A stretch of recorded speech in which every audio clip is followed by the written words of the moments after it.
Hi everyone, and welcome to our solar eclipse workshop. I'm Kelsey from We Care Arts, and today promises to be an exciting journey into our captivating realm of the solar eclipse as we embark on crafting our very own glasses for the eclipse. Ooh, and a tote bag. Before we immerse ourselves into this artistic adventure, let's shed some light onto exactly what a solar eclipse is. So picture this. The moon gracefully guides between the sun and our Earth, casting its shadow upon our planet. This spectacular alignment creates a spectacle where the sun appears either partially or entirely covered by the moon. As we dive into our artistic adventures today, safety takes center stage. Really, guys. Especially when observing the solar eclipse. It is so important to never gaze directly into the sun without proper eye protection. That means certified eclipse glasses or viewers, like we're making today. These are certified. Regular sunglasses will not cut it. Even if you are staring into the sun even briefly, it can cause damage to your eyes. Our eyes are super delicate and need that shield that's specialized for the eclipse to filter out harmful solar radiation. For those of you using devices like cameras to capture this spectacular event, or maybe a telescope, ensure that they are equipped with the appropriate solar filters. This precaution not only safeguards your equipment, but also protects your eyes from potential harm. Please note that you should also still be wearing your glasses with viewing through those objects. Lastly, when choosing your observation spot, be mindful of your surroundings. Opt for a safe location where there's no obstruction of the sun. Clouds, fog, or any barriers might compromise your experience and, more importantly, your safety. Armed with these safety guidelines, let's channel our creativity and create our personalized solar eclipse glasses. Ooh, and tote bag. Get ready to fuse art and science as we come together and celebrate an awe-inspiring beauty of the cosmos. Let's get started. Woo!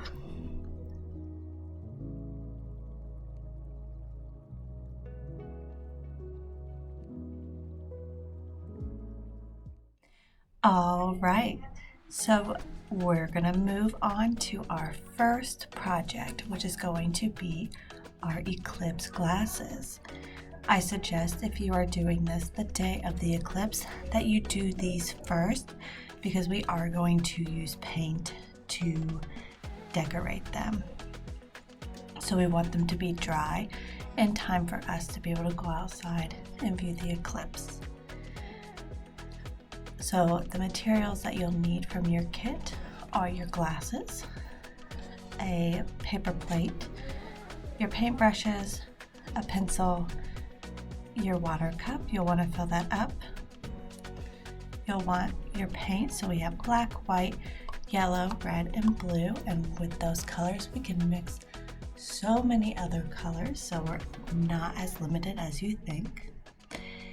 And for the future, we will be using this plate again for our next project, and the paintbrushes and water cup and paint, and probably even your pencil. So please make sure that if you are doing your tote bag at another time, that we take care of our materials and we put our lids back on when we're done. We wash our brushes, we rinse out our cup, and we have it all ready and good for our next project. So with this first project, we're doing our glasses. Some tips before we start this process is we want to make sure that we don't get anything on these lenses. These are what are going to help us view the eclipse. We just talked about the importance of wearing these, so we want to make sure we do everything in our power to keep them as safe as possible. So please make sure to not paint on this black area. Now, one thing that I did personally before starting my project, I put some paper down, mine's black, to kind of help make this pop a little bit so you can see it a little bit better. But if you have some paper towels or spare paper, you might want to lay that down so you're not getting paint on your table or whatever you're painting on. Just a hot little tip from me. So the first thing we're going to want to do is we'll need our pencil. We don't want to dive right into the paint because we want to think about what we want our design to be. I've put a little bit of thought into this before coming in, so I've already kind of started my sketch, but I will make it more defined as I explain the process. Please note that your design can be whatever you want it to be. It does not have to stay the way that mine is. If you would like to follow along and do it the same as my pair of glasses, that is a-okay with me. But if you're like, Kelsey, I have this other amazing idea, go for it. If you think you can pull it off, I would love to see what you come up with. So with my pair of glasses, what I thought would be cool is in the middle, if I kind of created a eclipse-like view of what it's going to look like. So to do so, I'm going to draw a circle in the middle. Obviously, it's not going to be a full circle because our glasses aren't that big, but I'm basically going to draw as if I'm drawing that circle all the way around. If you have that paper down too, and you're like, well, this will be useful, you can even trace onto that paper if that helps you visually.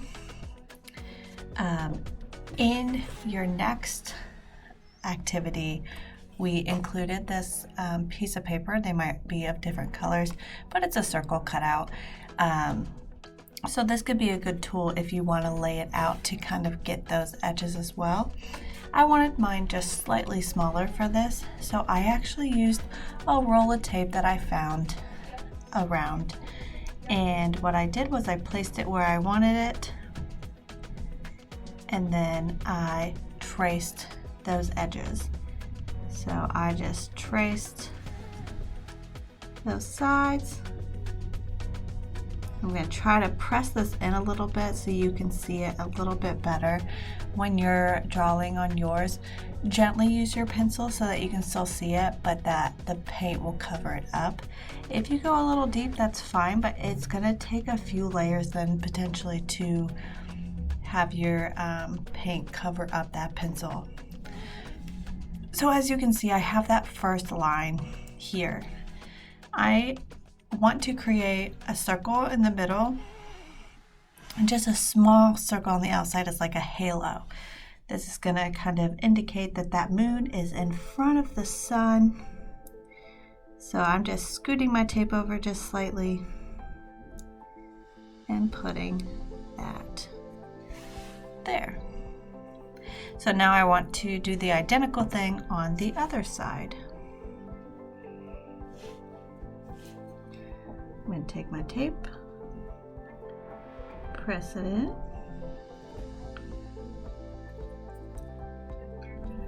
press it in right here.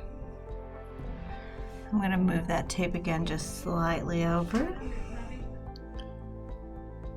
and one more time. So now you can see that I have those two circle, as if this was a circle, if I went all the way around. If I was to continue to draw on my paper, you could see my circle form, if that makes sense to you. All right, so now what to do with the rest, right? Like I have the eclipse in the middle. Well, I think that the sky, I would like to have it be out here a little bit. I'm gonna just flare out that circle a little bit more, or if it's easier, if you're trying to follow along with this design in particular, there's that line right at that fold. You can put your pencil there and say, like, that's where I want this to stop. Either way, I'm going to also put a line there, because in both of those little ridges, because I would like to paint this area in. Again, I'm going to do that on both sides. Now my glasses are going to look pretty similar on both sides, but again, use your artistic freedom, and this side can look completely different than this side. You can use stripes, circles, stars, use, you know, space as a inspiration. If you're like, you know what, it's becoming spring and I just love spring and flowers, you can even put that on here. It doesn't have to be solar eclipse themed just because we're painting on solar eclipse glasses. Whatever your style is, please feel free to do that. So on this side of my glasses, excuse me, I'm going to take that tape again, and I'm going to use it to trace a circle. I'm just going to darken that circle out just slightly so you can see it.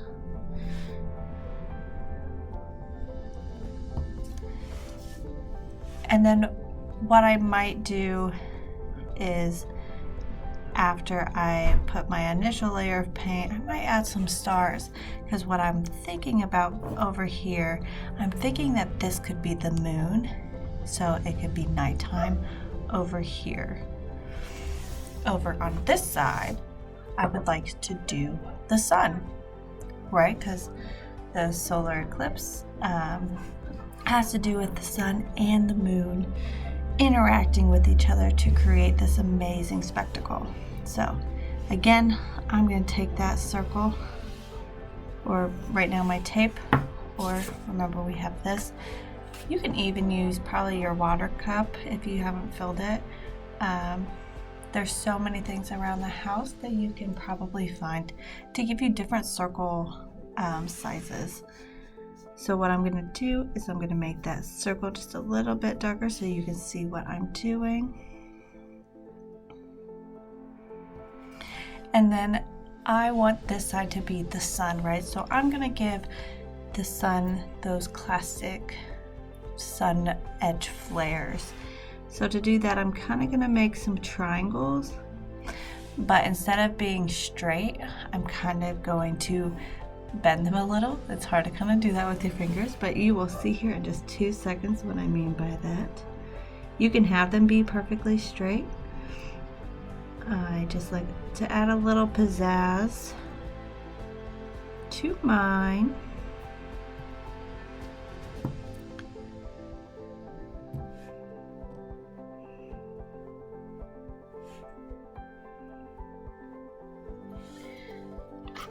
So if you can see that, they're just kind of going looped in and out instead of being a sharp triangle all the way around.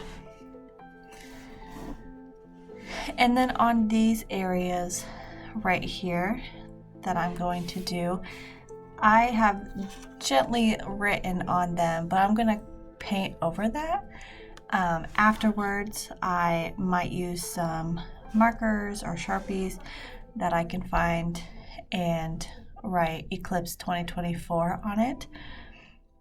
If you don't have those materials, if you don't have any at the house, you can still paint that on. Even with some of the little details, some people might want to use some paint markers that they have at home, anything like that.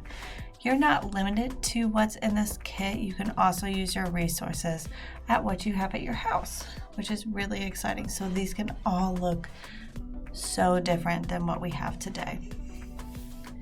So what I'm going to start with to paint is I'm going to start over here because I'm right-handed and I don't want to smudge any of the work that I'm doing, because this will take a little while to dry because we're using paint, but also if you touch that surface, it's kind of plasticky in a sense, so it's got like a sheen to it, so it doesn't have something to absorb that paint into right away. So it is going to take a little while to dry. So I'm going to go ahead and open up my containers. I'm going to put those lids to the side because I want to reuse those later so that I have my paint nice and ready for my next project. If I don't cover them, they're gonna get dry and icky, and nobody wants that. Even after you finish your other project, if you have paint left over, cover them up because then you got paint to do some more art, which is fantastic. All right, so what we're gonna do here is I'm gonna start with my sun. So as you can tell, these are the 5 colors that we have. But from these 5 colors, we can make so many other colors. I'm going to just show you some of the simple colors that we can make based off of this, but experiment and find out what other colors you can make as well. Some of you might already know how to mix these colors, and that's amazing as well. But right now, just for everybody who might not, we're going to take some blue. I'm just going to put that over here.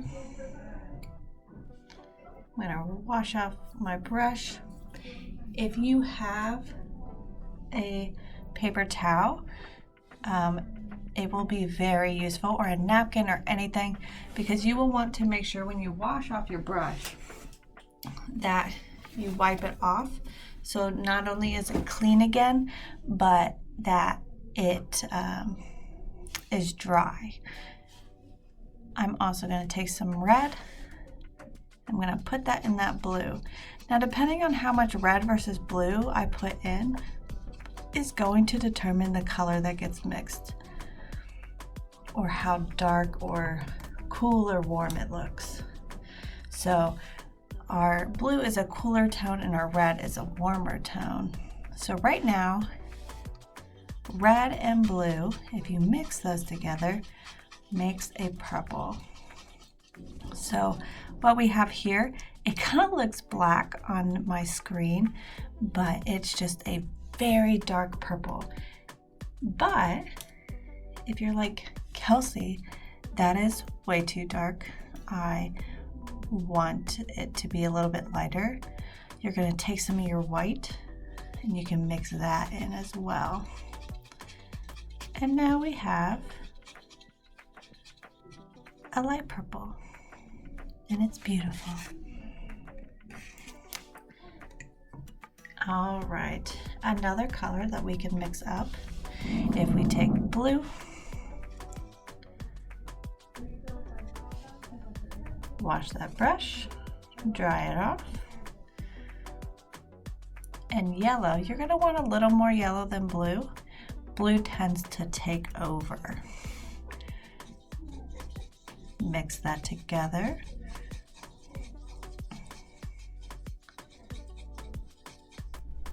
Now we have a green.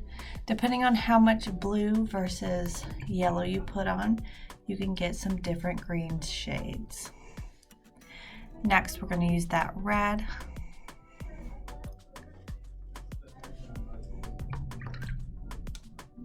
Again, wash and dry it. And some yellow. Mix that together. Looks like I might want, personally, a little more yellow.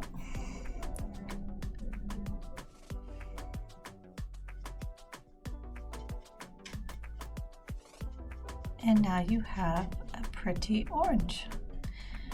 So now not only do we have 5 colors, we have 6, 7, 8 colors. And from there you can mix more colors together to get other shades and other colors. But those are our basic colors that we can mix from this set.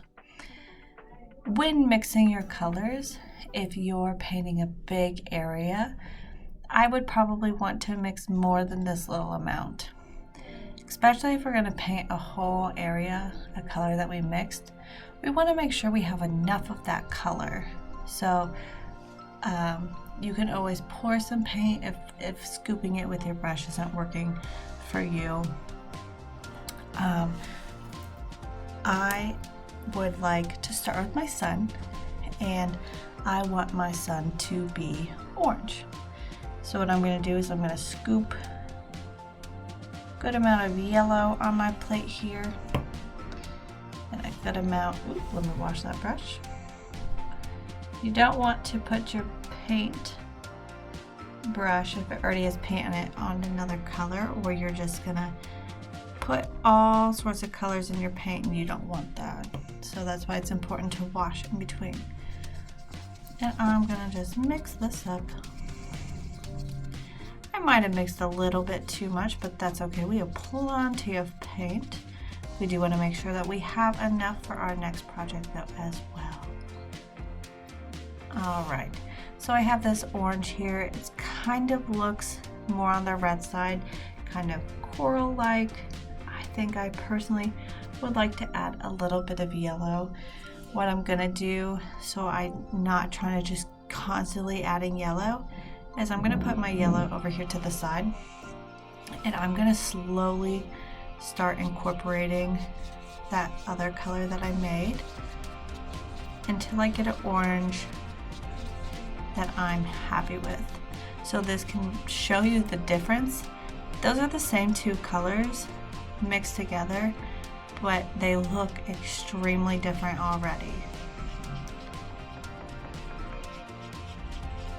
So you can get so many different shades for your piece.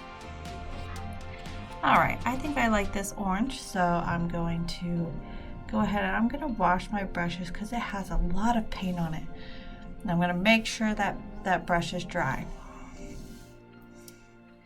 To start, because I have this big wide area here, I'm going to use my wide brush, and I'm gonna just dip it in. I don't want to glob it, because if I glob it, it's gonna take longer to dry. Now, we might end up needing a few coats, and that's okay, but it's better to do thinner coats because it will dry a little bit faster that way. Now, the reason I put my paper down is it's super hard sometimes, if not, to stay on those lines. I have trouble with that sometimes. That's okay. So just so that I'm safe, I have that paper down so I don't have to worry about if I'm getting it on something, because I'm using a little bit of protection in that area.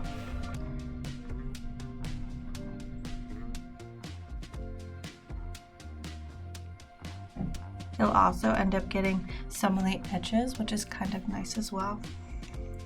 So I have that bit of my sun painted.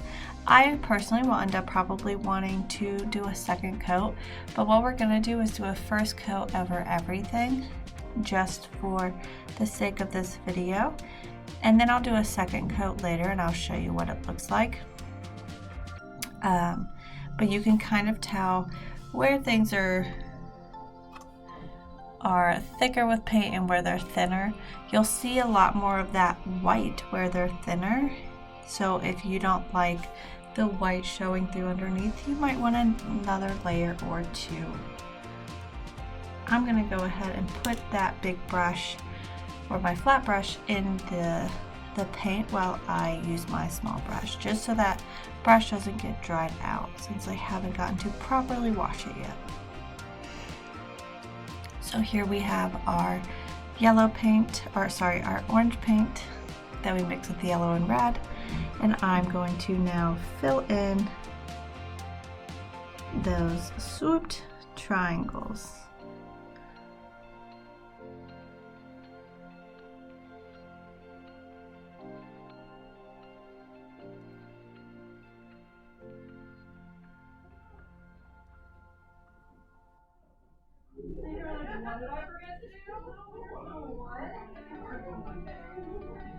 Now this is the same color that I used for that base of the side, but it's going on just slightly thicker just based off of the brush.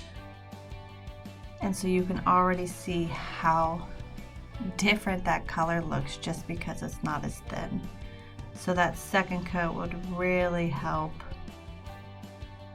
make those adjustments.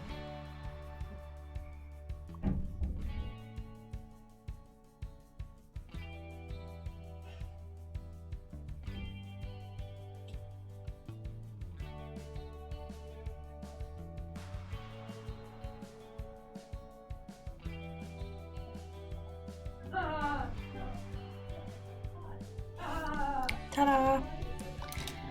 All right.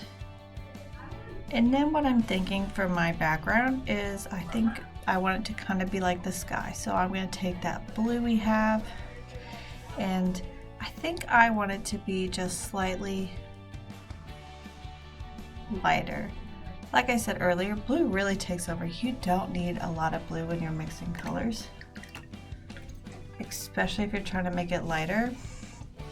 You'll want more white than blue, or you'll feel like you're constantly trying to add white. So I'm going to mix that up here and get a really pretty sky blue. I love it. Blue is my favorite color. All right, so we have this really pretty sky blue now. So now I'm going to just carefully paint around that sun. If you end up getting some in your sun, that's not a problem.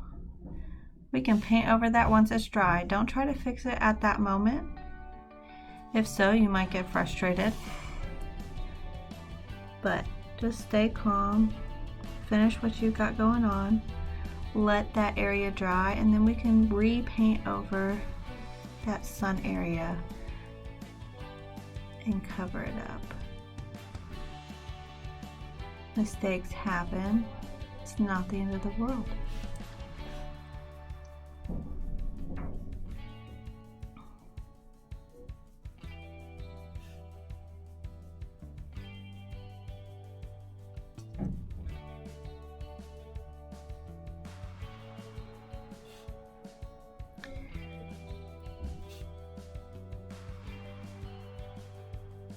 And right now I'm still using my thinner brush just so I can trace those edges and get those small areas. I'm going to rinse that off and put it in the water as well. And then I'm going to take my big brush now that I have a big open area. It'll just be faster.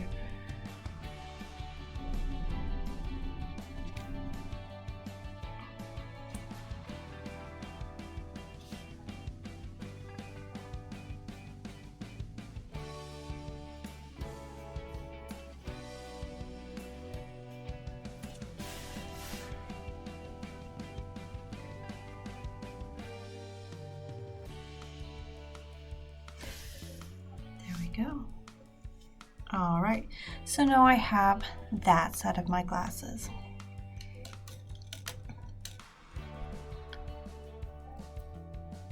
Now what we're going to do is I'm just going to paint and choose a random color to go right on this line here.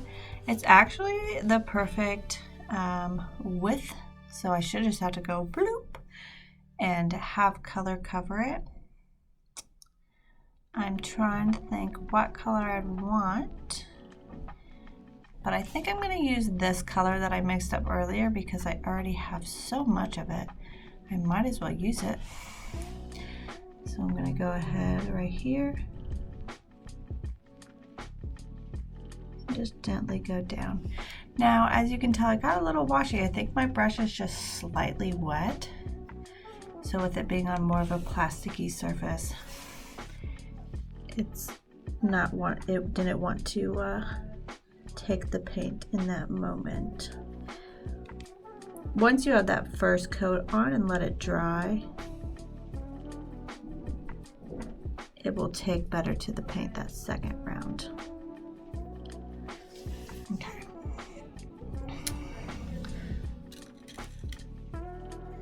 Next, we're going to want to paint the eclipse area. So I know for my eclipse, this middle area is going to be black. And then my little halo, I will probably have be an orangish color to kind of represent the sun being covered by the moon and shadow, right? And then this area here, it can be blue for the sky, whatever we want it to be. I'm probably going to do blue just to represent the sky. So with that in mind, I'm going to take that dark blue that we got. It's a beautiful blue. And I'm going to just paint in this area here.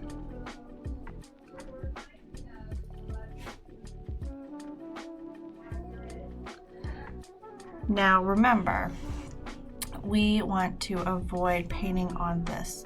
So actually in this moment, just so I am nice and safe and don't end up messing up my lenses, because I want to make sure that I am safe and can view everything to its fullest, I'm going to switch over to my small brush. Boop. Dip it in. And now I can easily control where that paint is going. Now if you're like, Kelsey, why don't we just continue using the small brush the whole time? If that is what your heart is telling you to do, do it. There are no wrong or right answers here.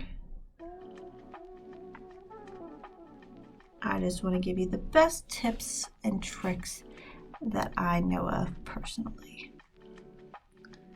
Alright, so now I have my blue. So I have that little bit of white there because I did plan on having that knot end there. What I might do just to kind of frame it a little bit is I'm going to use a little bit of this black to fill in right there. That's going to give it just a little bit of contrast here on that edge. Bam! Ooh, it's gonna look good. Okay. Next, I'm gonna take that orangey color. You know what? I'm gonna mix right here in the middle. Let's see what this does. It's gonna obviously be another shade of orange, but let's see what kind of orange we get. Ooh, I think that's pretty. So we're gonna go ahead. I'm gonna pick some of that up. I'm still using that small brush. This is a very small little area. And I'm still right next to those lenses, and I don't want to get paint on those. Bam. And while I'm here, you know what? I'm gonna go ahead and just paint the black or the orange right on the other side where that will go. The risk on that is me smudging it with my hand, so if you're like, Kelsey, I want to do the next step first before I do that, I don't want to risk it, that's okay. Next, I'm going to do the black for that middle area. I'm going to continue using my small brush because we have some of these thin areas here and we're next to those lenses.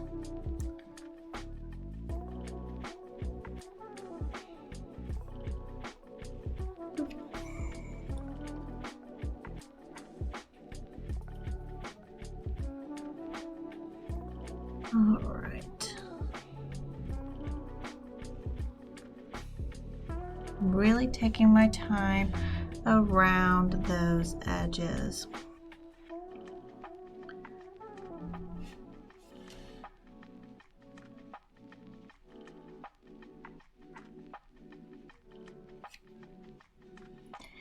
And at any point, if you're like, Kelsey, you're going way too fast, please pause your video at any point until you're caught up. You do not have to try and keep up with my speed. I have been an artist for years, and so I have a lot of practice. But when I first started, I was kind of slow because I took my time. I wanted to make sure it looked great in the way I wanted. And I still do. I'm just a little bit faster with it because I'm a little more comfortable. That just takes time. So feel free to pause at any moment. And if you're doing your own thing at the moment, I would love to see what you end up making or designing. You can post it to our Facebook page and show it off. Just tag We Care Arts and show off the amazing art that you've been making for this kit.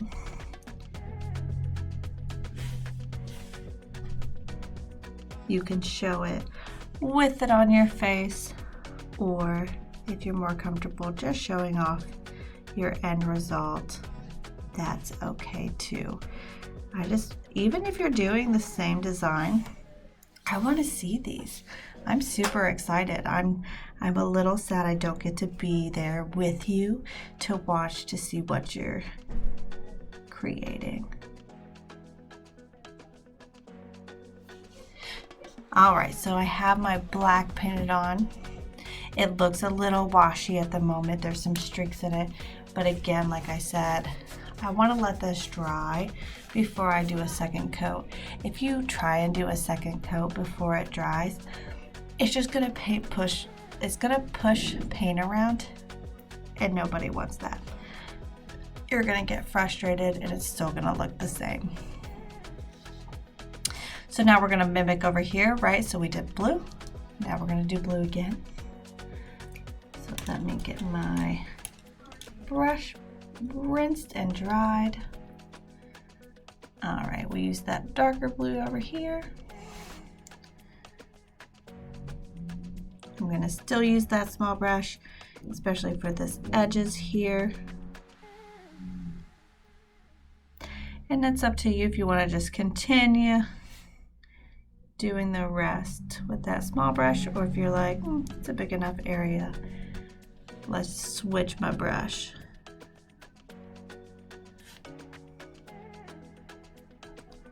If you don't wash and dry your brush in between, if you don't wash it, your colors won't look the way you want. If you still have color left on your brush from what you were painting last, and you put a whole different color on it, you're basically just gonna mix a whole new color. The sun is coming in right now.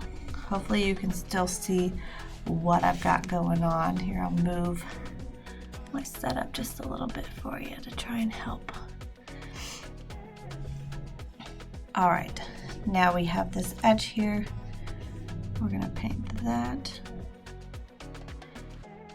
But yeah, if you have another color on the brush and then you dip it in a whole nother one and you start painting, you're basically gonna just mix a whole new color. You're gonna be like, but that wasn't the color I was trying. If you end up forgetting, we all forget sometimes. That's okay. Don't panic. Like I said over here with the sun, if you made a mistake, let it dry and then you can paint over that area and fix it.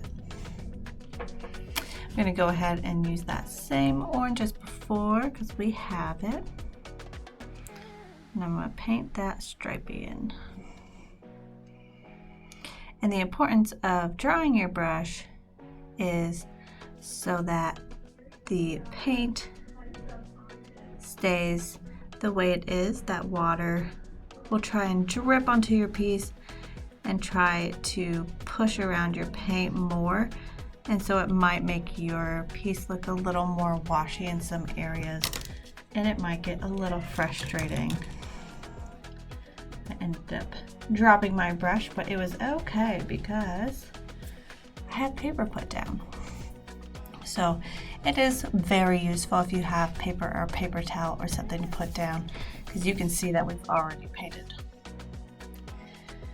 So I'm gonna scooch my glasses over just a little bit. And now we're gonna finish it up. Woo! All right, so now we're gonna do this moon. Now, this is already white, but I kind of wanna make it stand out just a little bit. I wanna paint on it, I love painting. So we're going to take a little bit of white and a dot. And when I mean dot, I mean just like the little like bloop. Like I don't really have much on my brush here at all. And I'm gonna mix that in. That little bit of black has already made this white more of a gray. Black, just like blue, loves to take over. It's a strong color. So I'm just gonna do another little boop. Put that in until I get that gray that I'm looking for, because I don't want it to be a dark gray.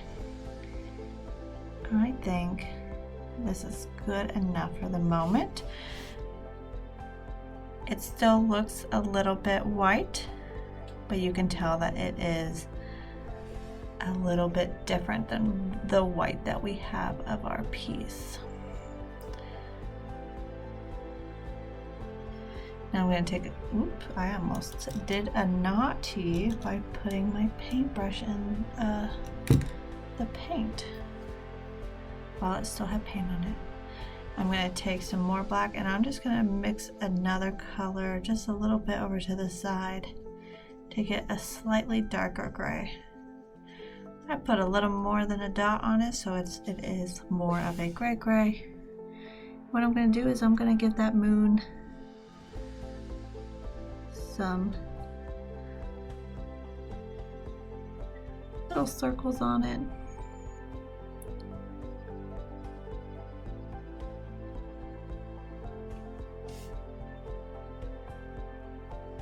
Gotta make that moon look like cheese, right?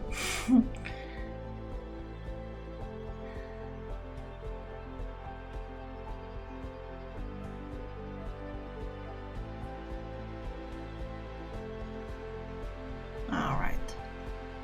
Bam, look at that moon. Wash my brush, dry my brush. I'm sure you guys are sick of me saying that by this point, but it's super important. Now my background, we're going to be in space. I don't necessarily want it to just be black, so I'm going to take my blue and I'm going to pour a little bit of this on here. That was more than I wanted. And I'm going to take some black and I'm going to mix those together.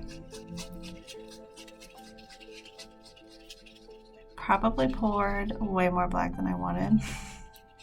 It's okay. Now over here I have like a really dark black. Over here I have more of a navy. It's really hard to kind of tell the difference. Trust me, it's there. So now I'm going to paint that navy in the sky here.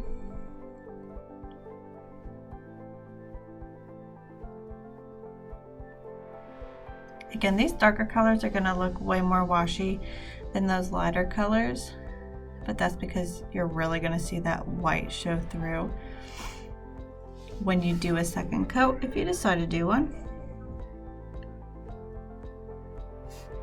It will help cover that.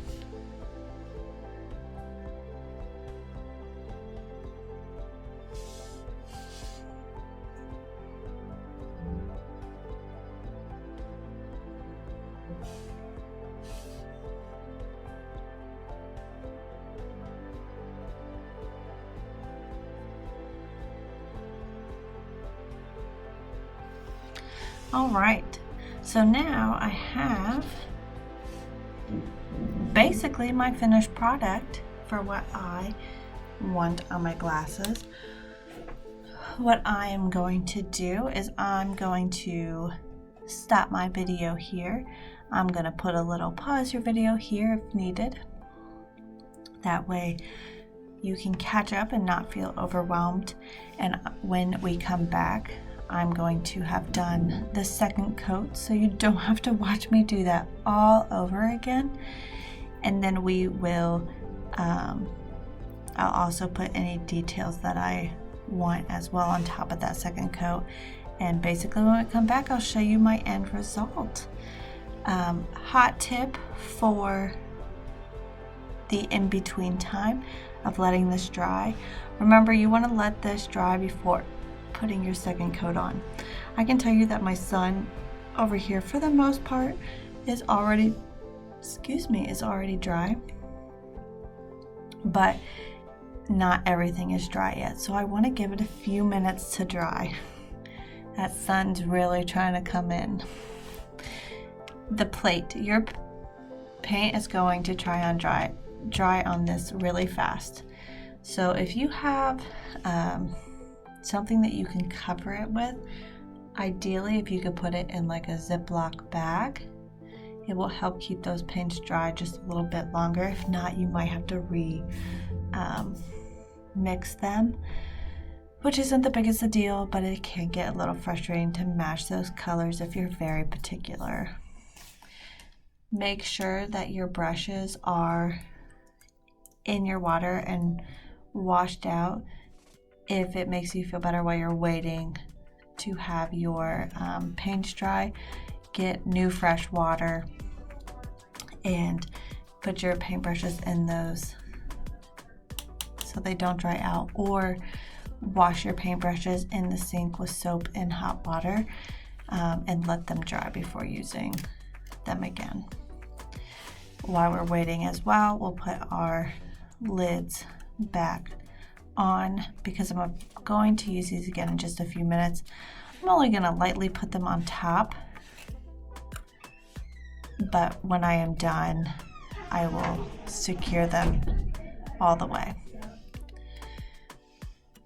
So we'll pause our video here to play some catch up, finish up our details, and then I will share my end result. I'll see you soon.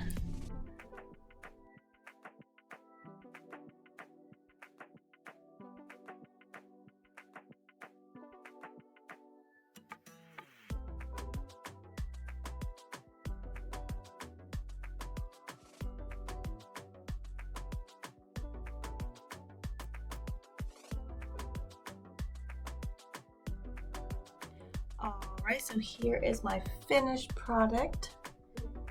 So beautiful. Can't wait to wear these to watch the event.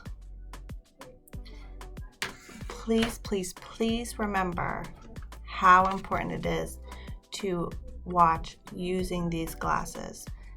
Do not use those sunglasses and don't look at them directly without any eye protection. You want to use these. Right now, when you view through them, you're gonna go, Kelsey, there's nothing there. That's on purpose. Trust me, if you go outside with these puppies on and look at the sun, you can see the sun. So you'll be able to see the eclipse through these. I hope you had a blast making these glasses with me. We're gonna take a short intermission in this video before we start our tote bag. Take this time to relax and do what you need. If you have time to do this at another point, that is okay too. Pause your video so you can come back to it at another point. But our next project is super excited, so I can't wait to get started on that. So I'll see you guys in a few minutes. Bye.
All right, my Eclipse people, we are moving on to our next project, which is going to be our canvas bag.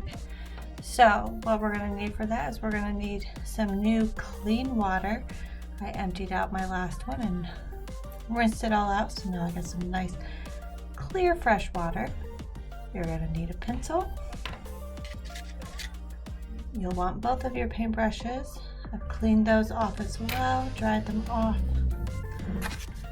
Going to want a cutout of a circle, your paper plate, your blue, red, yellow, white, and black paint,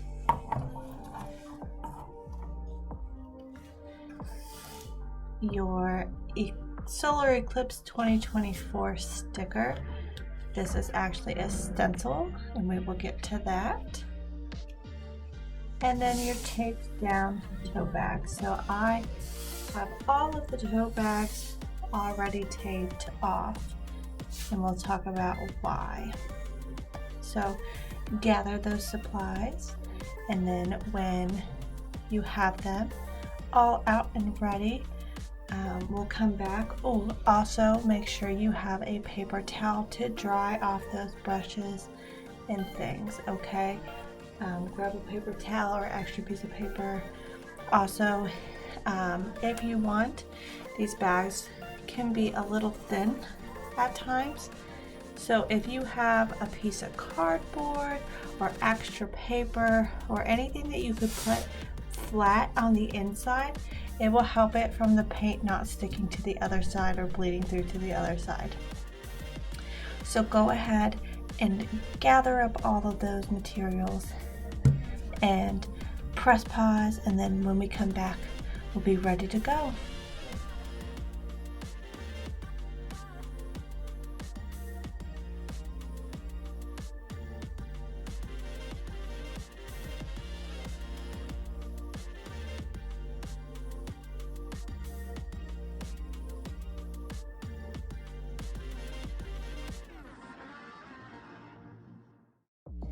Alright, so hopefully you have all of those wonderful items ready to go. I have my pieces of paper on the inside just to kind of help with that bleed through if there is any. And I have my paper towel and all of my other materials.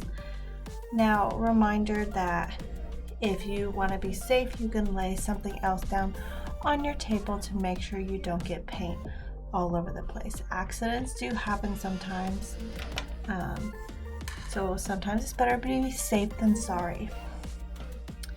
So as you can tell, your bag has tape on it. Now it is going to be up to you if you want to keep this tape on or not. The reason that I have taped off these is so that we have a nice square area to paint in. That way you know that you're going to have enough paint for that. To cover this whole thing, it'll take a lot of paint. Some downfalls, and it's totally up to you how you feel. If you keep the tape on and you paint to the edge of the tape, you're going to have hard edges when you take that off. I think it's going to look great that it's a square. So I am going to keep my tape on just so I have a reference of an area to kind of draw in and do. If you were like, well, what if I draw in this area and then take my tape off and kind of blend it out a little, that's awesome as well. Again, this is your tote bag in the end. Please make your creative decisions. I'm not going to stop you from being the artist that you are. Now, if you are keeping this tape on, you might notice some places that look a little wrinkled. This might cause that tape to rise up a little. So what we want to do is we want to take our finger and we just kind of want to scrape or push those inner edges to make sure that they are nice and stuck to that bag.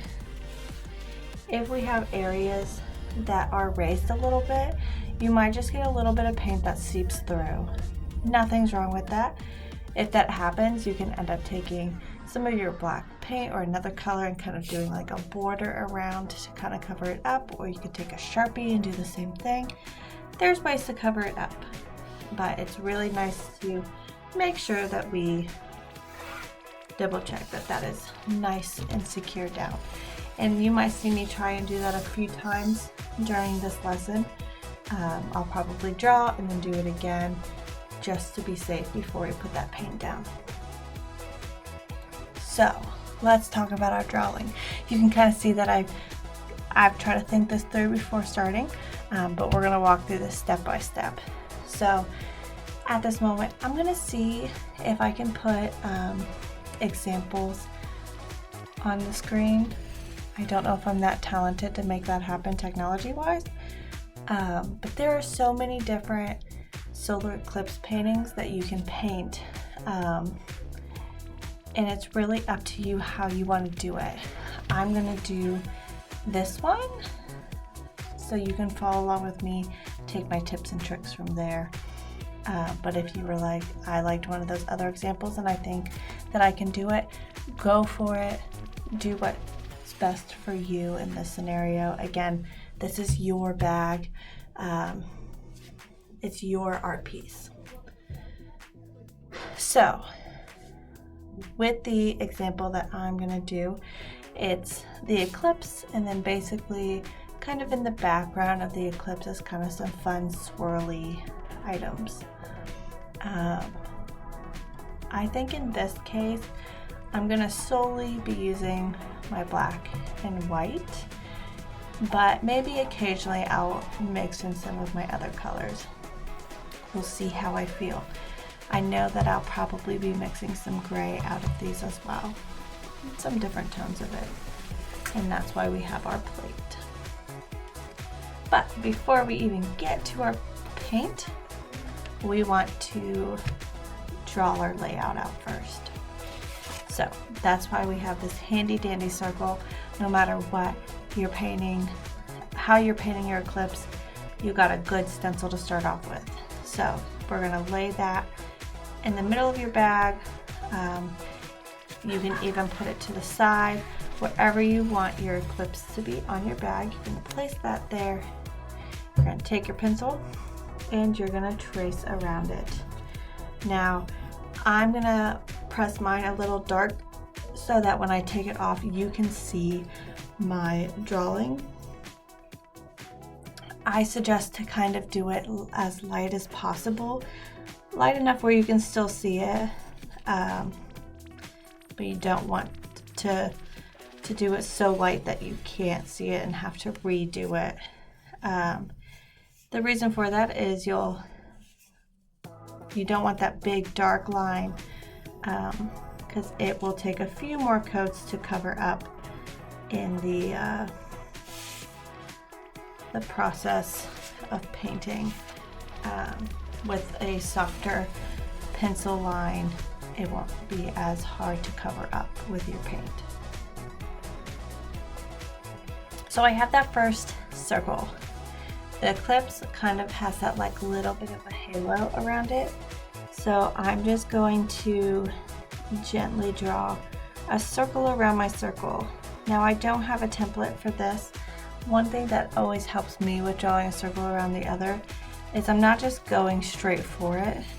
I'm kind of going back and forth with my pencil and trying to kind of follow along. I'm watching this line while I'm doing this, and that kind of helps me out with drawing this circle.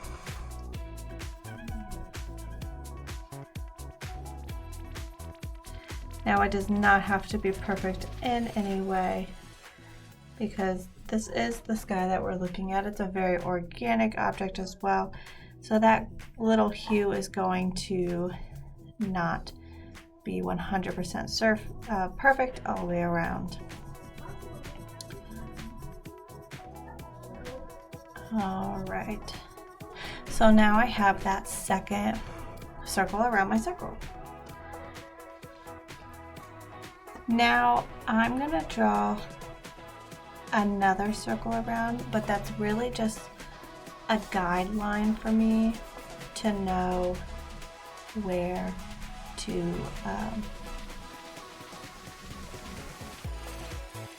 have my line, or my blending, sorry, where to have my blending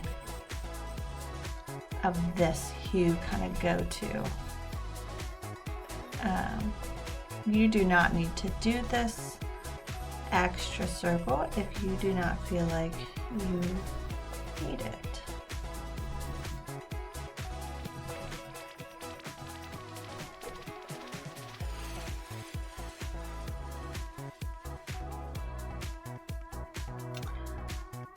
So I can hear half of you at the moment saying, slow down.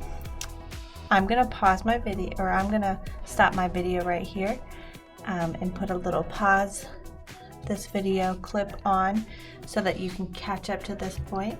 And then once you get to this point, we'll come on right back, okay? So I'll see you in just a minute.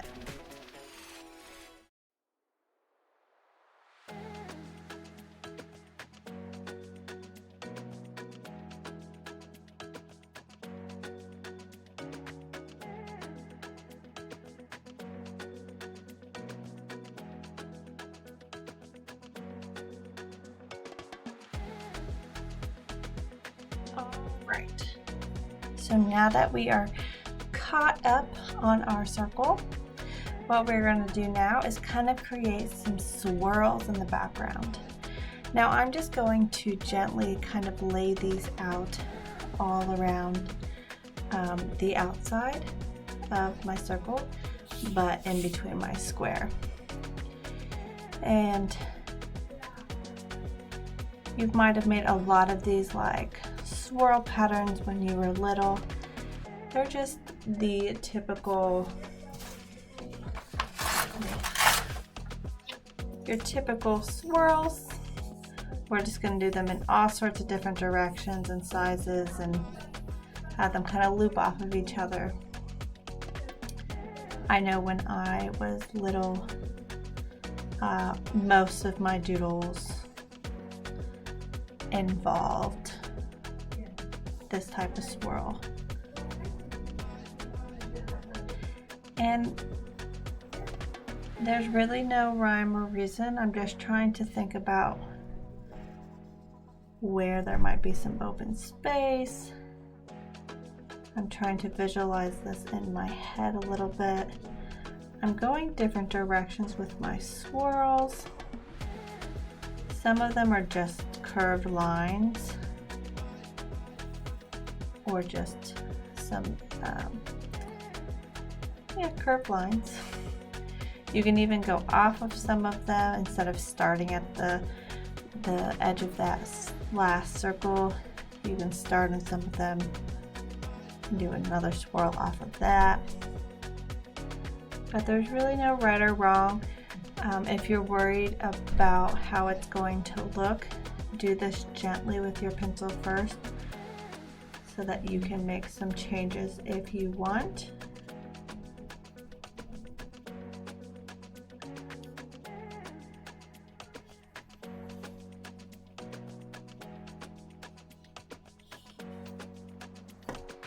And if you need, nothing says that this bag needs to stay exactly where it's at. So for my help, I'm going to go ahead and rotate it so that I can kind of see a little more on what I am creating.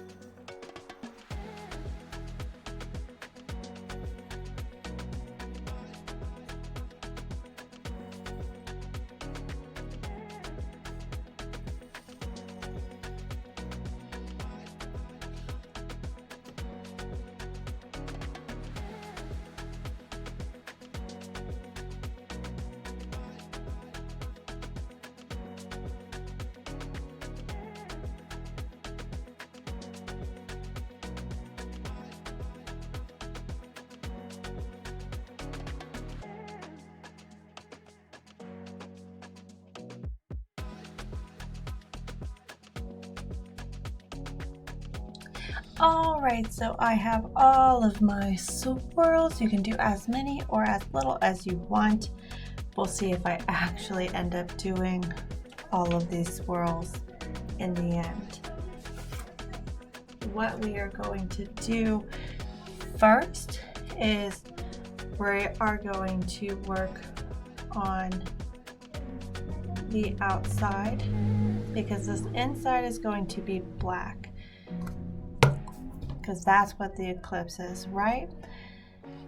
If I end up wanting to do mostly this as kind of a grayscale, I don't want that black to kind of get smudged into those lighter colors.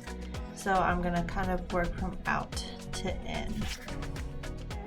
So what I'm gonna do to start off with is I'm going to end up mixing some different tones of gray. So I'm gonna take my paint, I'm gonna pour a little bit of black on the section here. And with the grays, it's not gonna take a lot of black. Black is a strong, prominent color, especially compared to white, so it will kind of take over really quickly. I'm going to then create 3 different areas for my white. So I can create 3 different grays. I want to make sure that I'm mixing quite a bit of this color so I don't have to try and remix it and match it later. Also, it's going to take quite a bit of paint to cover these areas. Now, I'm going to create like a light, mid, and dark gray. So what I'm going to do first for that light one is I'm just going to lightly dip my brush in that paint, and I'm going to just pick one of these whites and start mixing it. So as you can tell, even just that little amount has already made this a nice light gray. It's just slightly different from those other colors. I'm actually going to add just a dash more, of that black paint. Before I do that, I'm going to clear my brush off with water and then dry it off. Redip, it's a little too much. Dip it, mix it. Yeah, I'm a little happier with that.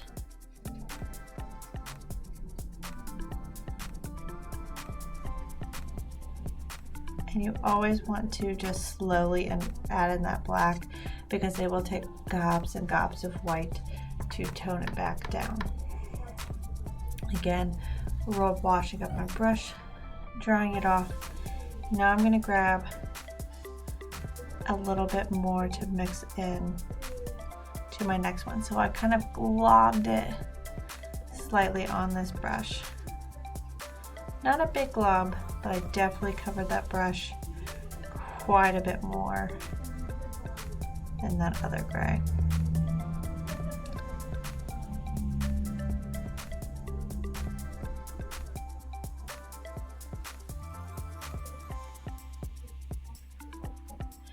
So you can already tell how these 3 look different. This is just your white, that's your light gray, and your mid gray.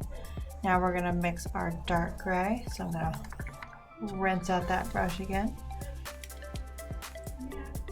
Dry it off on my brush. And now I'm going to glob it again. Put that in there. I'm gonna do one more glob, so I'm gonna rinse it off again. Dry it off, and another glob.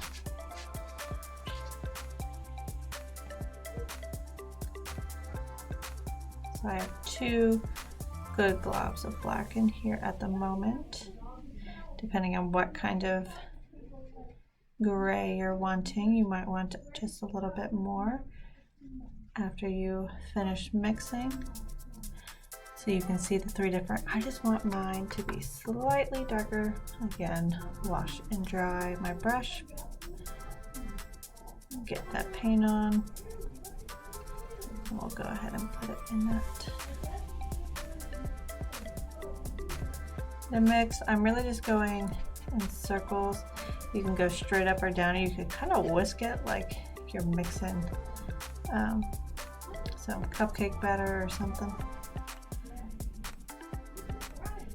And before I leave the thing, I like to kind of rotate my brush on the edge, and that will get a lot of that excess paint off. So I have three really nice grays now. Now, one thing that I'm going to do, just so I can give myself the option, is each of these grays I'm actually going to mix a slightly toned color of those grays. So I think for my dark one, I'm going to get a little bit of blue and I'm going to put it over here.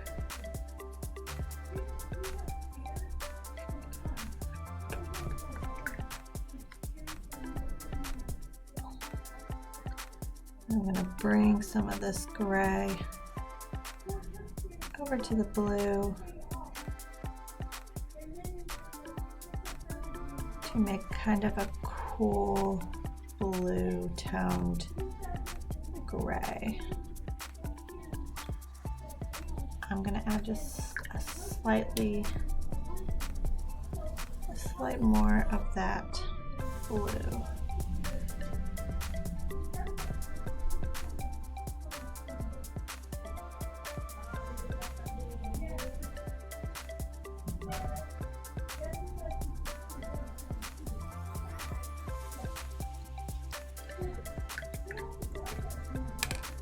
Now I'm going to do the same thing, but with my red.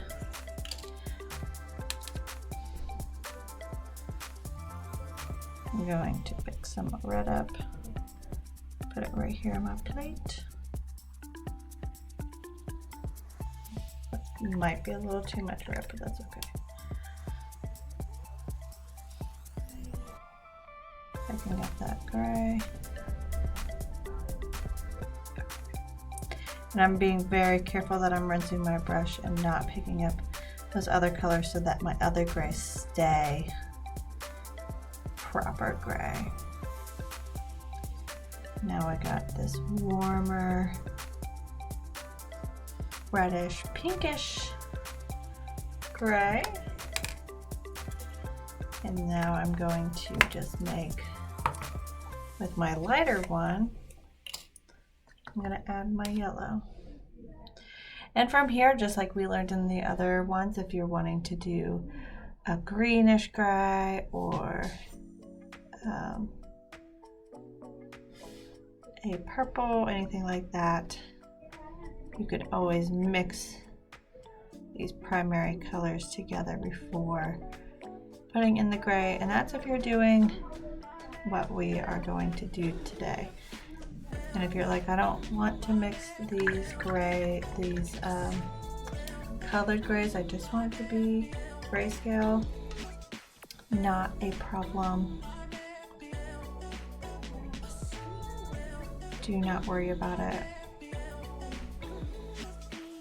I'm going to stress over and over and over and over and over that this is your creation. And so you can either follow along with me or go rogue and create something spectacular on your own. All right, so now I have my 3 regular grays and my 3 toned grays.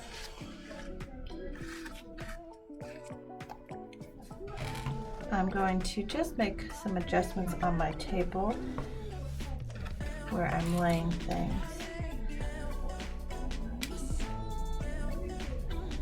So, like I said before, we're going to start from the outside and move our way in. Also, as I stated before, I'm going to just make sure that this tape is down. So I know that I'm going to use a lot of this gray in general. It will probably go from darker to lighter as we get closer to this edge, because this will be a nice pure white and this will be pure black. So it will kind of hue in a little bit. One thing, now that you already have this drawn, but if you have not drawn yet, you could always paint this section, let it dry before then drawing on top if you find that a little bit easier. I honestly might take a picture of what I have in case I cover up some of my beautiful swirls with paint. But I'm going to start with my dark gray and I'm going to kind of paint along these edges. And I'm just going to slightly go around where I have the swirls. And I'm not doing anything perfectly because when I go in for my swirls, I'm just leaving a little bit of space for the color to go there. Now you could always paint your swirls first if you wanted.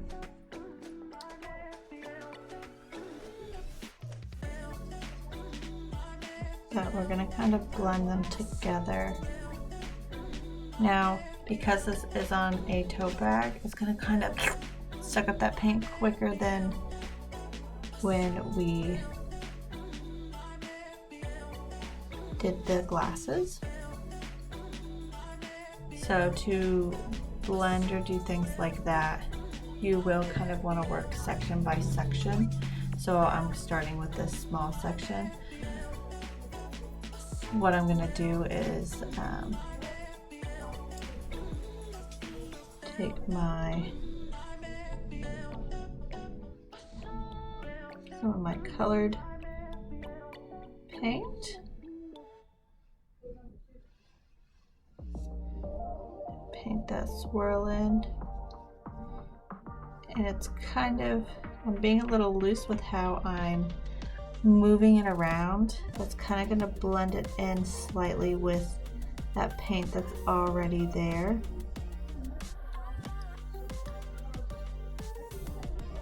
And it's kind of going to give it a little more movement in some of those solid places too. I already love it. So it's up to you. You can go back and forth on if you want it to be the swirls painted first, the background painted first, or other things. Whatever works best. It's going to be a lot of back and forth with this process. And I can already tell you that the colors that I mix, the amount, I will probably need more. And that's okay. I think having different shades, especially these colored ones, will look really nice on the painting.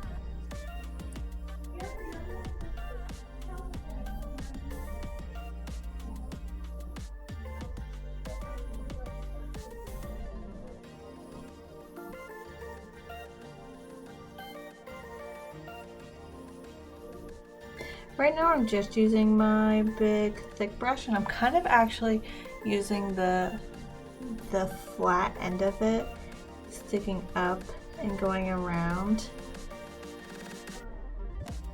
But you can definitely use your smaller brush if you are more comfortable with that.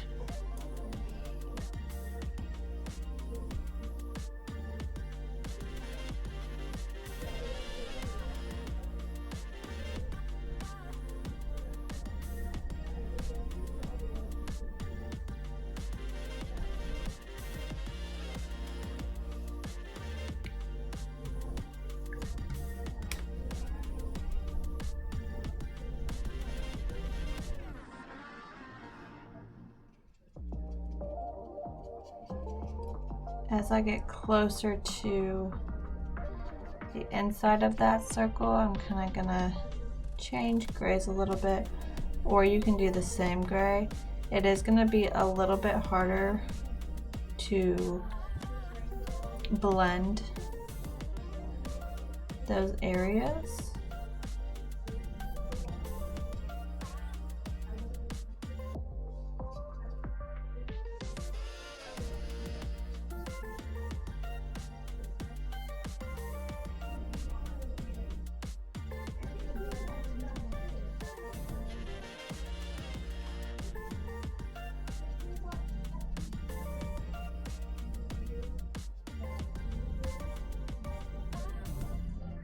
I'm just going back and forth with those two different grays to kind of blend them together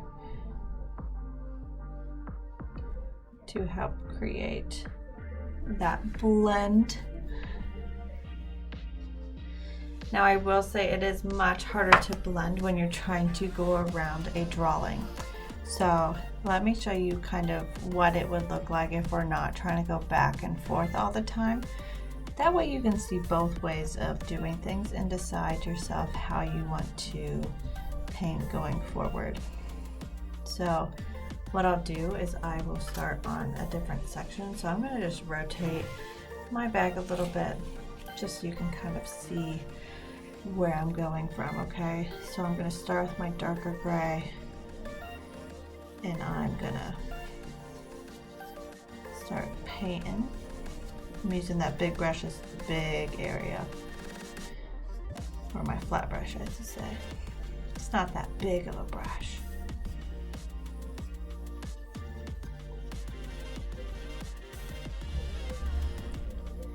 And it's up to you when you want to transition, so I think that's going to be a good spot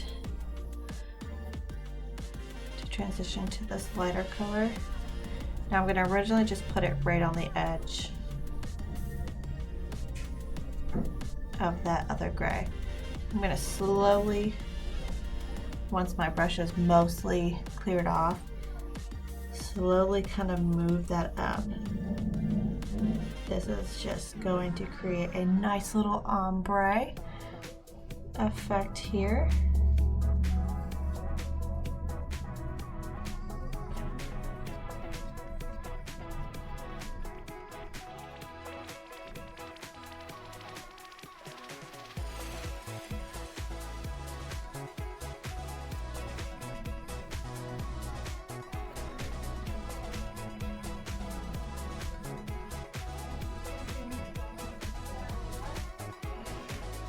So you see how pretty that's blending together.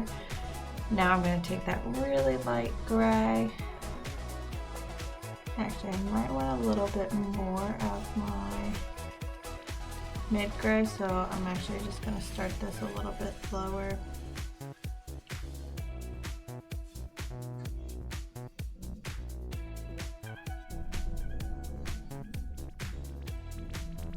And make sure that you mix plenty of your grays. It is going to take quite a bit for that background. If you're like, Kelsey, I want my background to be super vibrant and colorful, amazing. Use whatever colors make your soul happy.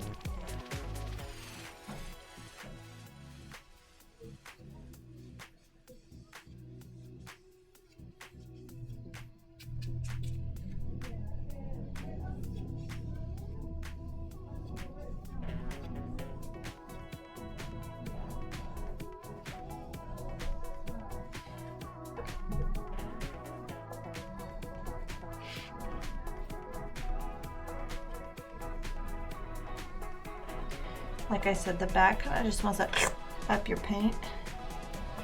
So it does take quite a bit when you're placing it down.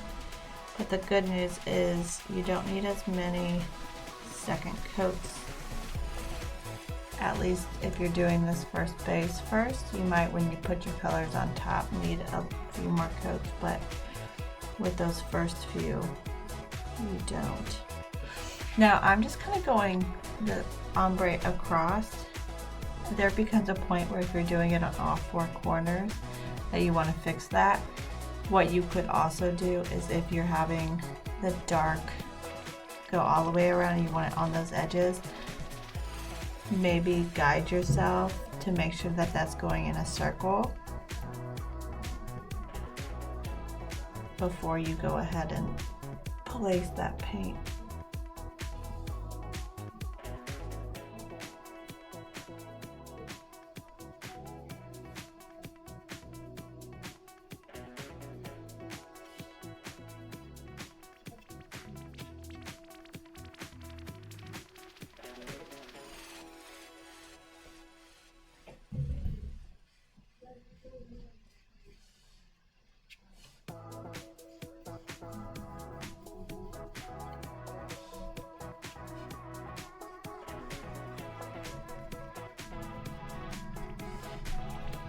Alright, so now I have that ombre section here. It looks great.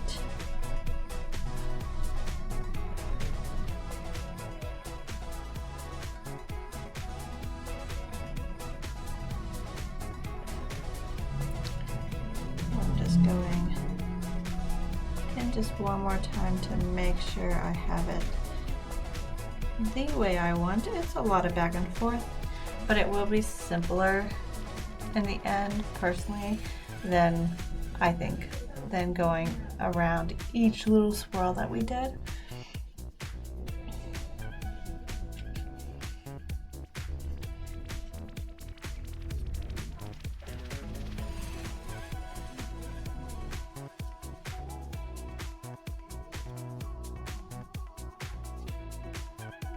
Just making my dark area just a little bit bigger.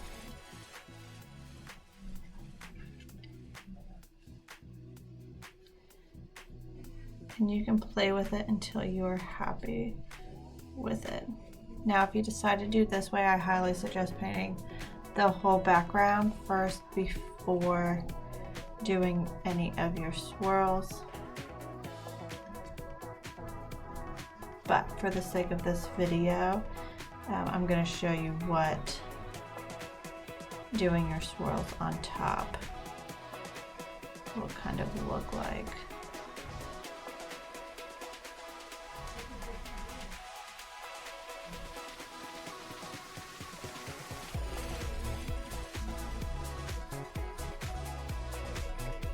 Alright, so I have my ombre right here. I'm going to rinse off my brush. And right now I'm going to use my smaller brush for my swirls. And I'm just going to, again, I'm going to rotate that back so it makes more sense for me visually where I want to put my swirls. I'm going to start and swirl. And your background's probably still going to be a little wet, which is great because it will blend in slightly with that color. And I'm being very loose when I'm going back and forth with it. That's kind of giving it a little bit of dimension. I have some thicker areas and some thinner areas. That's really going to make it have some dimension when we are finished.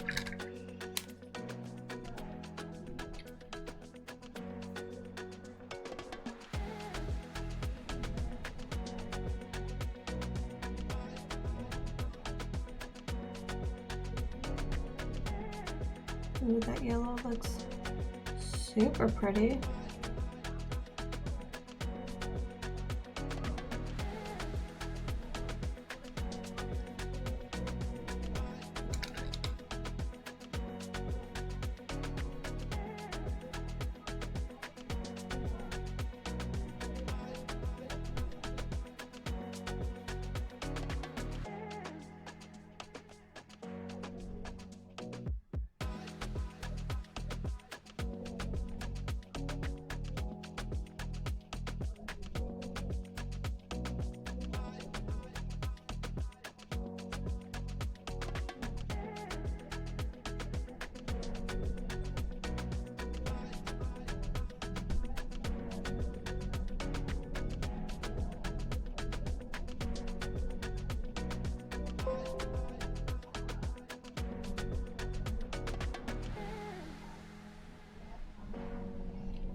So I'm just kind of winging it on where I'm putting those swirls now, but I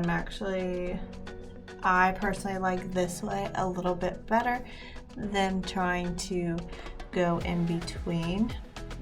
If you're like, Kelsey, I need to know where I'm placing my pieces, I need to pre-plan it out. Wait for that background to dry if you're not wanting to do this other way, and then take your pencil on top of that and kind of draw it out again. It's more work, but you'll be happier in the end.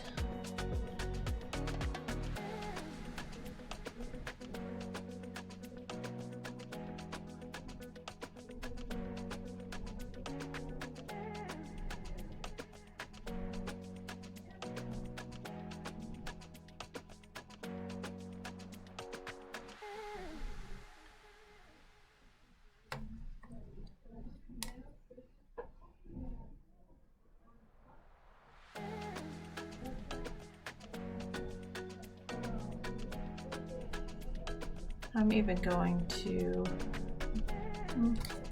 I thought about putting some black or white back there, but I think I might do these colors first. That, or I could put like one or two of the like solid colors of that on top and really make it pop. I have not decided yet. The great thing about art is that there's so many ideas out there. Now, one thing that I did to kind of help with my swirl and know where to go is I did paint on top of my tape. That is okay. If you paint over your tape, paint will get on your canvas. If you paint on the tape, where that tape is protecting your canvas. Just keep that in mind.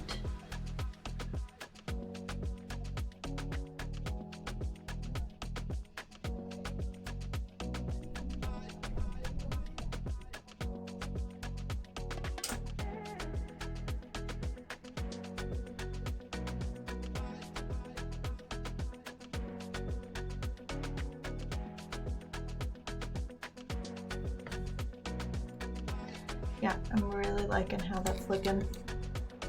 Again, if you just want this to be like the black and whites in this world, that's awesome too.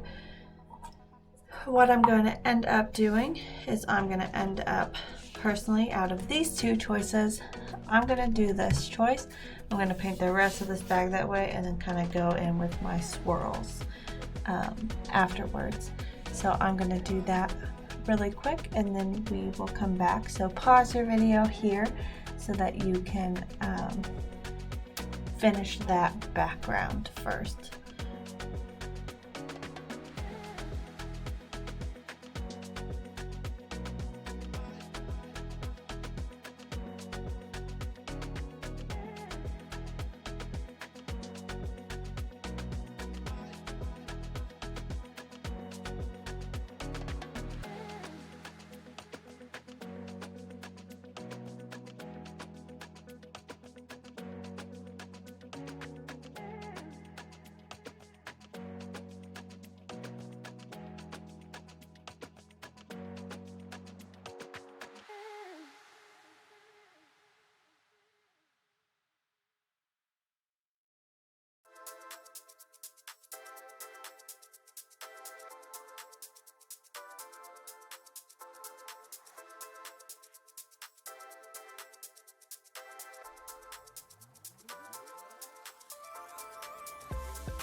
right, so now I have my background colored. It's nice and colorful and beautiful and I love it. I decided after I did my swirls that I wanted to put just some little dashes of the solid colors that I have. Again, if you're wanting to add that pizzazz to your piece, feel free to do so. Feel free to put your own spin on it. You can even use different colors by mixing the colors that you have. So now we're going to dive into going deeper in, right? So we have these 3 circles. This big one's going to end up being black. This midway is white. And this one here is going to be more of that really light gray you have. When I did my swirls, I did them on the outside of the last circle that I made. Some of you might have only done the 2 circles, and if that's the case, ignore painting this first step, which is going to be that light gray that we made. I'm actually going to use my small brush because it's a pretty small area. I want to make sure it's nice and rinsed because I got color on it. So it's nice and rinsed and dry, so I'm going to go into my light gray here, and I'm going to just gently start painting around this circle.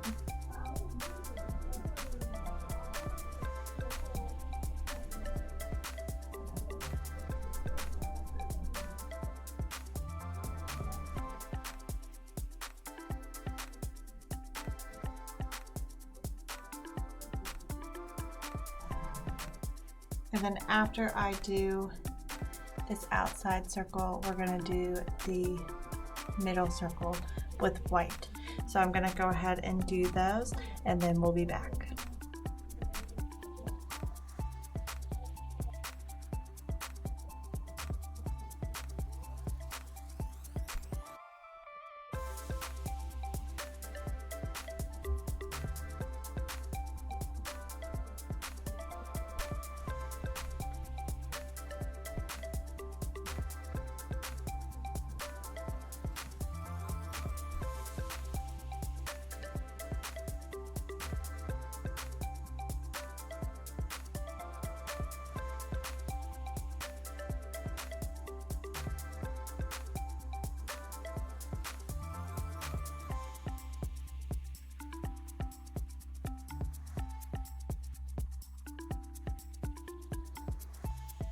Alright, so now we have our light gray outside and white middle circle done and painted.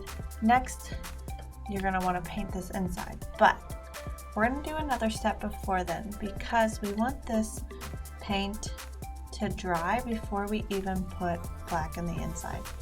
The reason for that is if you get close to that white, your edges might not be that crisp black that you're wanting. So to give this a minute to dry, I'm going to move this up just slightly. I'm going to get my stencil out. So everybody should have a stencil like so. If you do not want to use your stencil, that is perfectly okay. It is your choice. It's there as an option. If you're not going to use it, make sure that you let this dry before painting that inside circle and moving to the next step.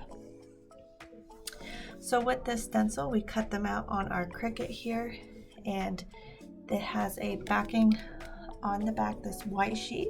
It has a backing on the front, which is this like gridded red clear piece. This piece on top is what's going to keep all of these inside parts of the letter and numbers together and in the same place. If we didn't have that, they would just come off and you want to have a middle section.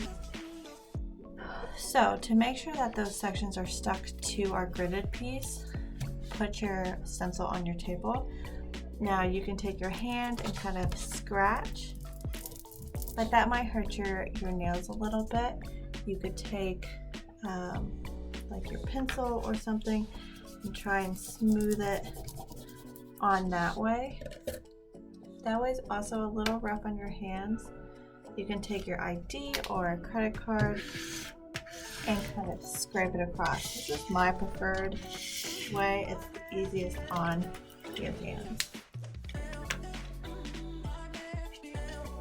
So now that we kind of did that, we're going to peel this white piece off the back. So you might need some nails, you might need some assistance from somebody else. That's a-okay. It's not the easiest thing. But you're going to take that white piece, make sure it's the white piece and not the clear piece, and peel it off. Now this blue that you're seeing, this is sticky. So just watch out.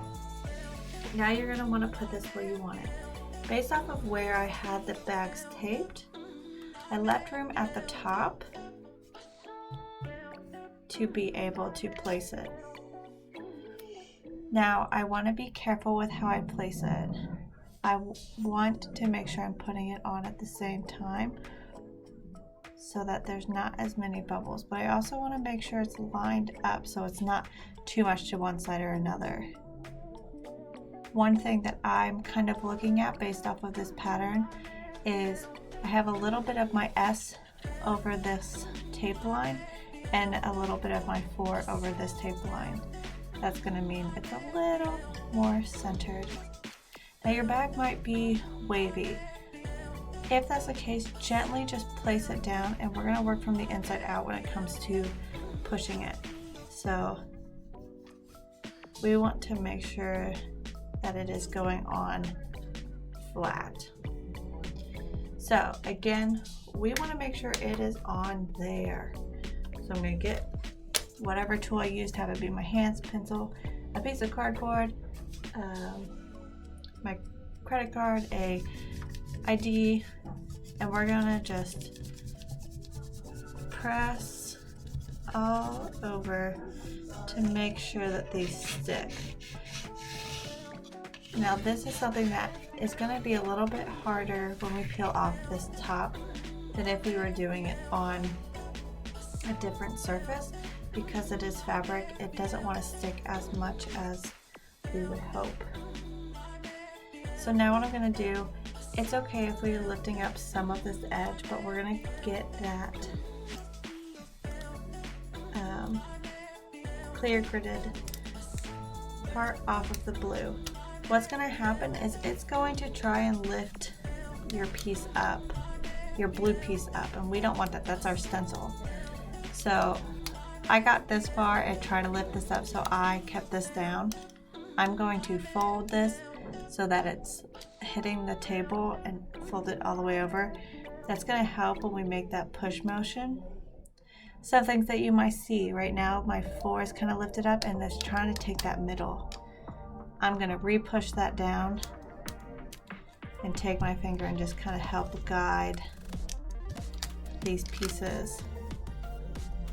Like I said, it's not the easiest, but it gets good results. So please, please, please ask for assistance if it is giving you trouble.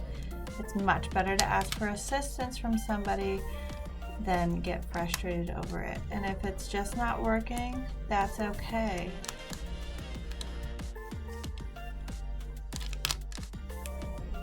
You can always paint on something that says Eclipse 2024 without the stencil.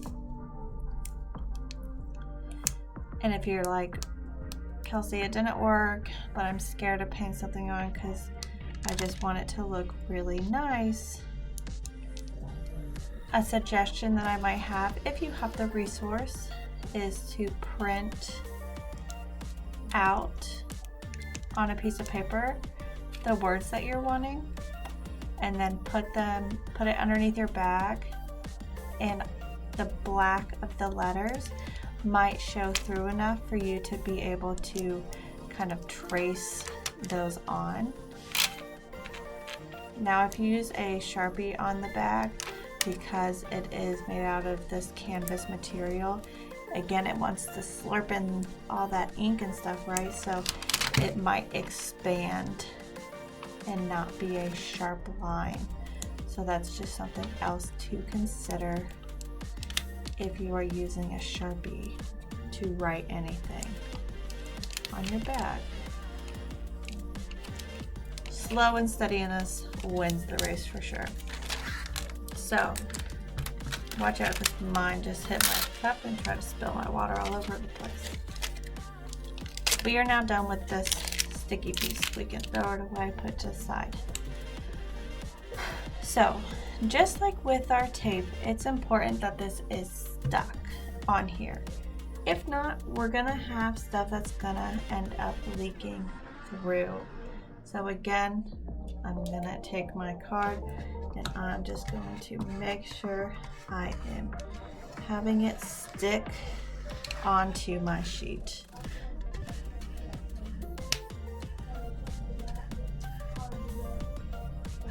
And one thing that I'm going to suggest, because it's so wavy, unless you ironed your bag beforehand, which if so, props to you, it might try and come up in spots before you even get paint on it. So before you paint each letter, I suggest pressing down on those spots to really help keep it in place. Now what I'm going to do is I'm going to take my big paintbrush.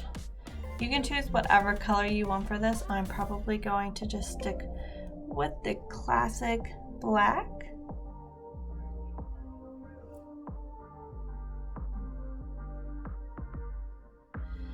And instead of painting like in streaks, because then you have more of a chance of it going under, I'm kind of going to dab it. I'm going to dab up and down.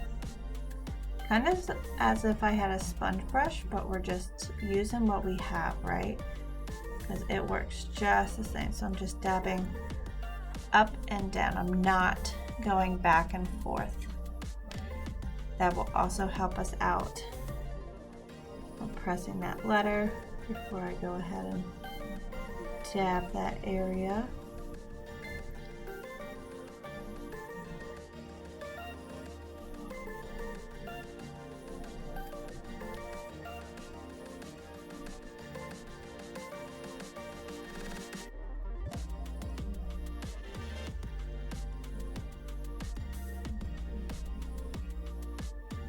When you're dabbing the letter, just watch out because you might get some paint on your finger.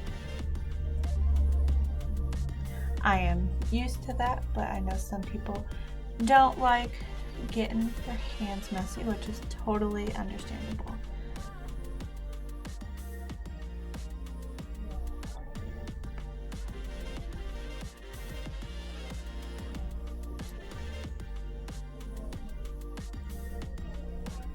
Yeah, I can already tell that this section is trying to come up. I hope you all enjoy my sound effects because I can't help it. Gotta do them.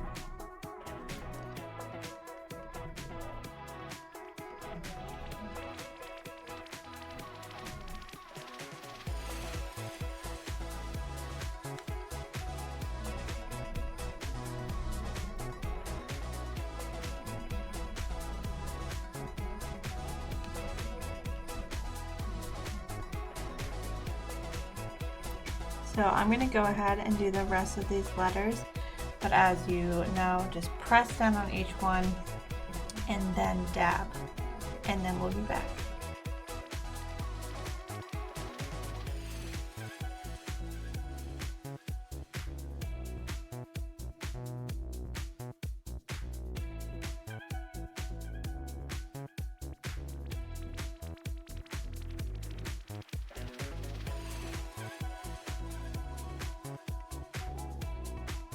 Alright, so now I have my black stencil painted. I want to wait for this to dry just a little bit before I take it off. So we will get to that in a bit. So my white is not dry. Don't worry, the black is from earlier. My white is not dry. So I can go ahead and paint this inside black. which is super exciting. Gonna add a nice contrast to our bag. So I have my black right here, and it's a big area, so I'm gonna start. Now, I started right in the middle. You can start on the edges if that makes you more comfortable. What I suggest is to not have a big glob if you're doing your edges. You can do the small brush if that makes you more comfortable with doing the edges.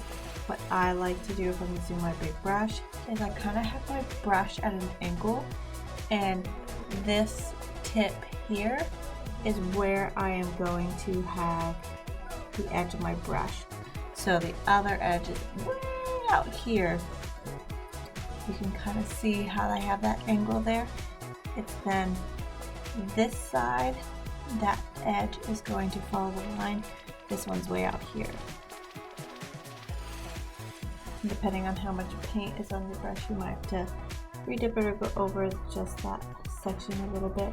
You can also use the edge of your brush and kind of go around this way. I find this to be a little bit harder, but there are many different ways to use your brush to get that nice sharp line.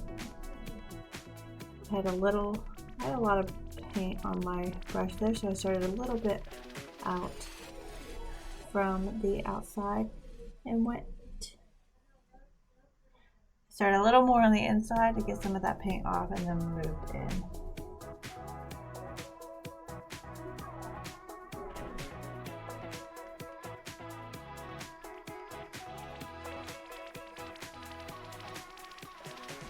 And if I think I've run out of paint on one side, I can flip my brush and then probably paint on that side.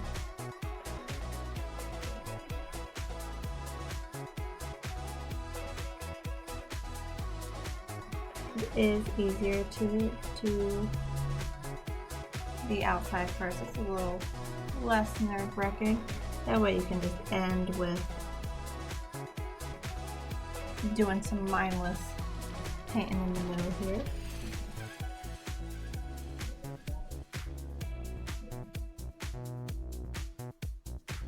And remember, if you need to rotate your bag to kind of help with your angle, do what you need. Just because I'm not rotating my bag at this moment does not mean that that is the only way for it to happen.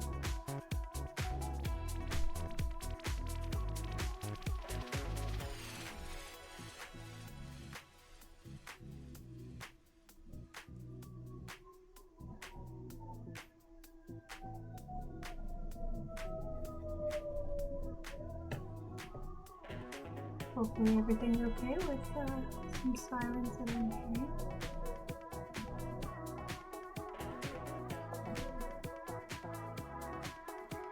Now this is just going to take a little bit of patience to do this outside, and then you're going to go ham on that inside.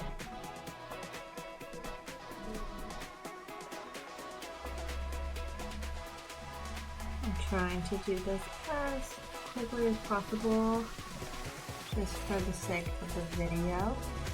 Please, please, please feel free to take your time. If you are getting hand cramps or you just need a break, you don't have to finish this in one day. Nothing says that you have to finish it today. Take your time so that you are happy with it.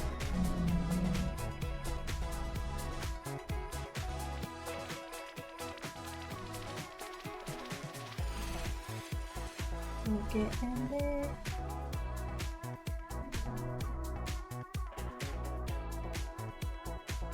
I feel like I should be singing Total Eclipse of the Heart for all of you people who actually know what that song is. I don't think it's that old, but I think some of our younger population might not know what that is. It's a great song. Just seems appropriate with it being an eclipse. So now that I have my outside outlined, now I can just really go ham and get this inside covered. I kind of put a blob on my brush and then dropped it on the inside. I don't want to have thick areas of paint. I still want it to be smooth on my piece. So even those thick areas, I'm just smoothing those out.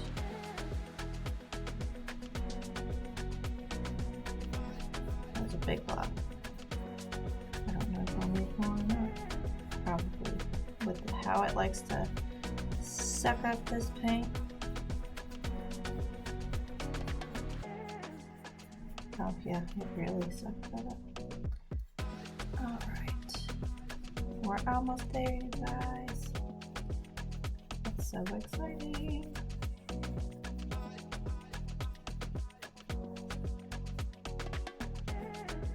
Alright.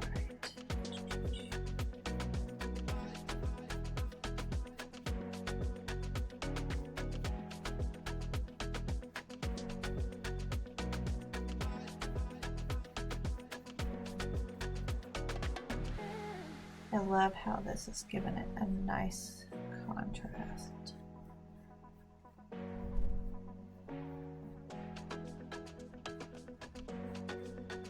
Alright, look at that. We got our nice big black circle in the outside. In the inside. Ooh, my words are not working with me today. I apologize for that. So, now we have our painting finished, but we're not quite done, right? Because we still got tape on it and we still got this stencil on. So, I'm going to go ahead. I find this part very satisfying. We're going to take this tape off just very gently. I like to kind of go at an angle where my paint's kind of moving away, not straight up and down. I just find that to help sometimes when removing tape. And just watch out with there being extra paint cups or water cups anywhere.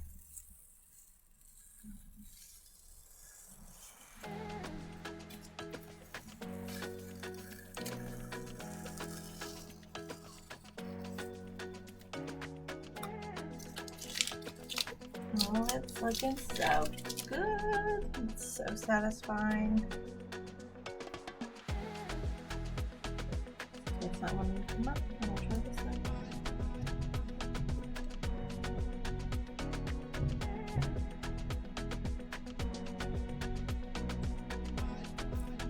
All right.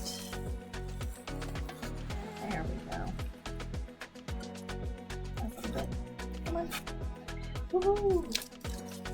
So now we have our painted area that we can see. It looks fabulous.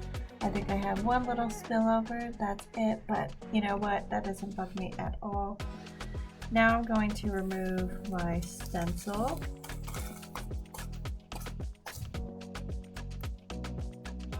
That's looking really good too. Now, this is the tricky part, and I don't know if my piece is dry enough or not, but we need to now get these little inner pieces out. Now, if it is not dry and it is wet, which mine looks wet, if you try and peel it off, you're going to smudge that paint. So what we're going to do, all right, is we're going to let this dry all the way. So give it a few minutes, give it like 20 good minutes. Then what we're going to do is we're going to take our nail, or if you have like a sewing needle, or maybe even an edge of something, just something that's kind of sharp and can catch something, we're going to peel off. I might actually be able to get this out so you can see what we're going to do. We're going to peel off that extra sticker bit. Now some of my other letters, like my P and my A, they're a little wet still, and I don't want to risk getting black paint all over my hands and then getting that all over my back. So once it's dry, I will peel off my letters and I will come back and I will show you this end result to this beautiful solar eclipse bag. All right, you guys, so this is the finished project. It looks so good. I'm super happy with how it turned out. I hope you're happy with how yours turned out. Now I will show you at this moment that where I had paper in, there was no spillover from the paint, but I didn't have any where I put my letters. So there are there, but it doesn't really show through the back, so I'm not really upset about it. So just be cautious about potentially having something in between. But I can't wait to rock this on Eclipse Day, and I hope you rock yours out too. With both of these, I want to see how they turned out. Please, please, please tag us on our Facebook page with how they turned out, or email us at info@wecarearts.org, because we would love to see the pictures of your creations and how much fun you had with these. It was so good having this experience with you guys, and we hope to see you again soon. Have a good one. Remember, wear your glasses. Bye.